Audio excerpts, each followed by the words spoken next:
మన డబ్బులు ఎంత తినేశాడు.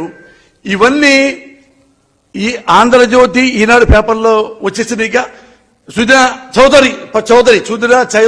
చౌదరి అనేవాడు మన కమ్మవాడు, పరమ లోఫర్, డోఫర్, దొంగ, కబ్జాదారుడు. ఎన్ని వాడు ప్రపంచంలో ఎన్ని వాడిని అనొచ్చంటే I have to invent a new language. ఇలాంటి వాళ్ళు తిట్టాలంటే మన కొత్త భాష కనిపెట్టాలి. ఆయన సిగ్గేస్తుంది, వీడి కోసం కొత్త భాష ఎందుకు కనిపెట్టాలి అని.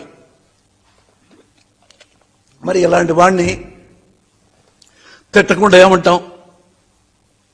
నేను ఈ పేపర్ని ఇప్పుడు ఈ విజయవాడలో ఈ నియోజకవర్గంలో ఇదిగో ఈ పేపర్, వీడు దొంగ, వీడు ఇలాంటి వాడు, నేను ప్రతి ఇంటికి పాంప్లెట్ పెడతా.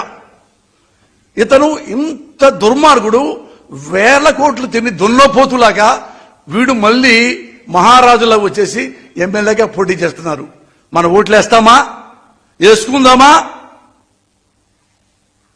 మనం టీవీలో సినిమాలు చూస్తాం, టీవీలో సీరియల్ వస్తుంటే ఒక ఆడపిల్ల కష్టపడుతుంటే లేదు, మనం కూడా ఏడుస్తాం. అరే టీవీలో ఆడపిల్ల మోసపోతే మనం ఏడుస్తున్నామే, సొసైటీలో ఇలాంటి దొంగ నా కొడుకులు అసలే అని ఇలాంటి వాళ్ళని మనం కమ్మ పేర, మన కులం పేర ఎందుకు మనం టార్గెట్ చేయాలి? నేను చెబుతున్నా, ప్రమాణ సాక్షిగా, కమ్మ సాక్షిగా అంటే మన తిడతారులే, నా తల్లి సాక్షిగా, నా భార్య బిడ్డ సాక్షిగా అన్యాయంగా నేను ఎవరిని ఎప్పుడు అనలేదు అన్నను. వీడు దొంగ అన్నా. ఇంతకంటే నెంబర్ 1 కిలాడి ఎవడు? నారా చంద్రబాబు నాయుడు. నారా చంద్రబాబు నాయుడు గారు ఫస్ట్ ఇల్లు తెలుసా మీకు? నాకంటే చిన్న ఇల్లు, నేనే పేదోడిని, నాకంటే పేదోడు. మరి 1,00,000 కోట్లు ఎలా సంపాదించాడు? మన కమ్మాన్ని అడుగుదాం. 1,00,000 కోట్లు సంపాదిస్తారు షార్ట్ టైంలో. అయినా రామోజీరావు గారు రాయడాని గురించి, ఎందుకంటే ఒక 1000 కోట్లు వెళ్ళిపోయినాయి రాంగ్ రూట్లో, గురుగారికి వెళ్ళిపోయినాయి. ఇలాంటి దొంగలు నమ్మొద్దు. ఉన్నాళ్లలో మనకి one of the best chief minister Jaganmohan Reddy. ఈయన నా కులమేం కాదు, ఈయన నా బంధువు కాదు, నా క్లాస్మేట్ కాదు, నాకేమన్నా డబ్బులు ఇవ్వలా.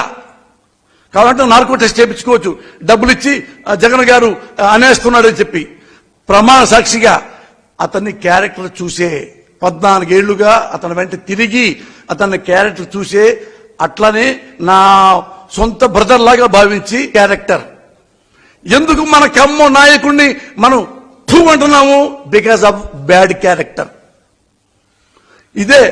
మీరు ఇదే తెచ్చుకోండి. మనకు కులం ఎంతవరకు అంటే ఉనికి, ఐడెంటిటీ అంతవరకు మన కులం పెట్టుకుందాం. ఏమ్మా మన కులం వాడు మనకేం చేశాడు? ఒకటే నువ్వు క్వశ్చన్ వేసుకోండి, మీరు ఆన్సర్ కూడా, నీకు క్వశ్చన్ వేస్తా, మీరు ఆన్సర్ చెప్పుకోండి.